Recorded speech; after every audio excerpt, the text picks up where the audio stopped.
How do you define success for the product trio? Like so you've got the value priority score, you've got the default no, and then helping a defined framework for how to get to a yes. So then what does success look like? How do you think about that? When we're thinking through a feature, let's just say from an opportunity, we've found a solution that we all agree on, and we're starting to build something out. The most important thing that we're all aware of, and again, this goes back to framing the problem, is you're focused on the outcome. What is the outcome you're trying to achieve in the real world?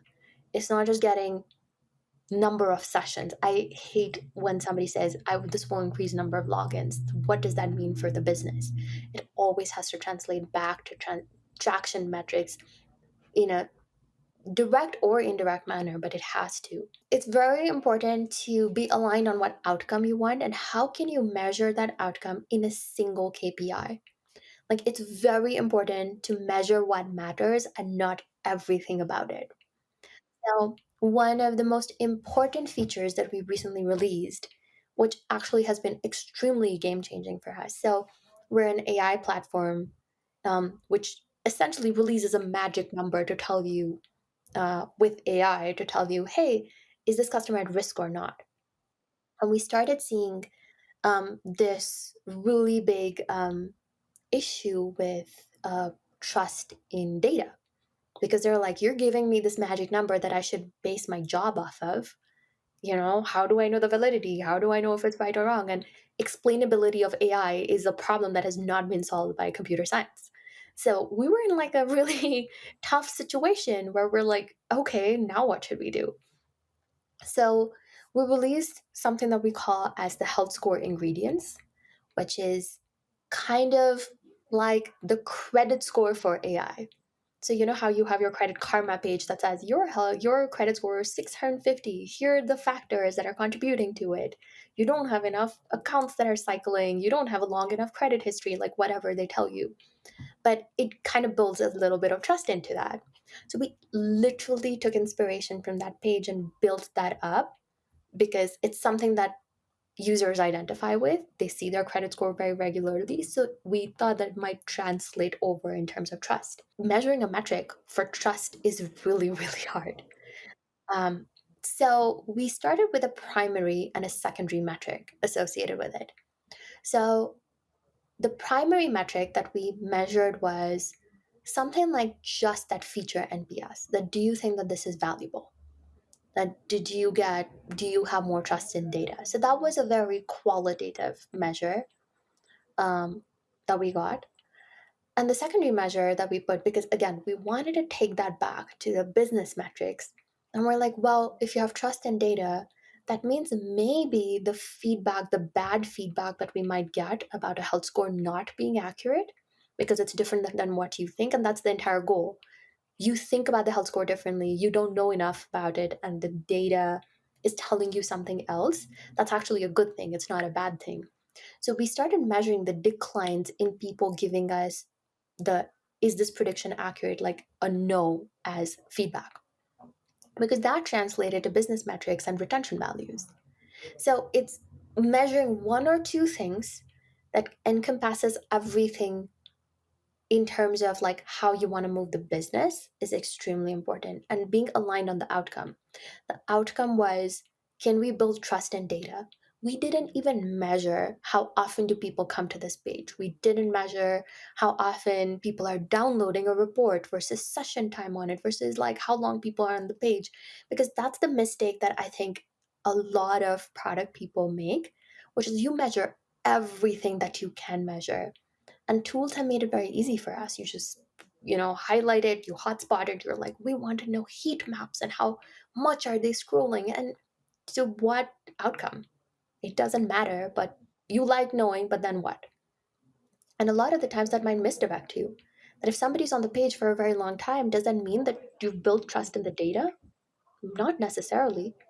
So measure what impacts the outcome is the most important. I want to dive into this example a little bit more because I think the whole creating the development process and determining to create that trust score in addition to that the whole feature set. What was the conversation like within the product trio here to align towards that pathway with the different perspectives? Like, what did it look like to bring everybody together and to gain alignment towards that decision? I feel like this was one of the most contentious feature sets for us because it was very abstract. Like building trust, like I want to build more trust is something so abstract and can be taken in so many different ways. So it started with we actually get let our ML part of the trio take the lead on this because we're like, how do we like what are the ways in which we can explain it? And it started off as we can show them a SHAP analysis. And I was like, people don't even know what a SHAP analysis is. I don't know what a SHAP analysis is. So it started with them taking the lead and actually presenting 3 to 5 options for us. But the really good part is the design team and the ML team worked parallelly without showing each other's work. So the design team came up with like this credit score, like, kind of page, which was really interesting. And then the ML team looked at it from how would I run a Python script? Like if I had to go into like, they started talking about F1 scores and stuff like that. Like how do I actually test for accuracy? So we came up with two extremely different looking solutions. And the product team actually got involved in figuring out how they would tie to each other because though both were correct, and the problem of explaining AI is just so hard because what you're taking is something like so technical and putting it in business context. So value of product was to actually understand the user and what they want to get out of this, to build trust. So the what we realized is we did so many interviews to figure out. There were like 3 questions that people were asking. Number one, I think something completely this score. I feel this customer is doing great. You guys are telling me this customer is at risk. Why should I believe you?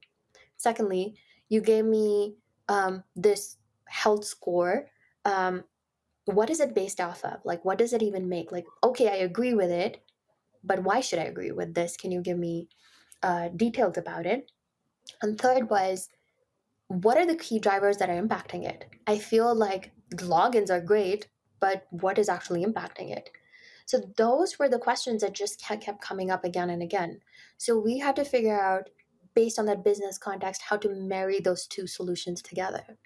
So that was kind of like the conversation. And we actually had to release this in beta to kind of iterate on it as well. So we knew right off the bat that this will be one of those features that we can't just throw out into the abyss. We have to get beta customers, we have to see how they work with it. And actually, the first iteration of the solution, we actually got a lot of negative feedback about trying to show them benchmarks. They said this is like too much. I don't even know what this means because we started showing them median values and stuff like that. We got a lot of negative feedback and we dialed it back even more. We're like, okay, even this is too complex. Let's dial this back. And then finally, at this point, we're at a 91% feature NPS, and our number of no's on the prediction accuracy went down by almost 31%.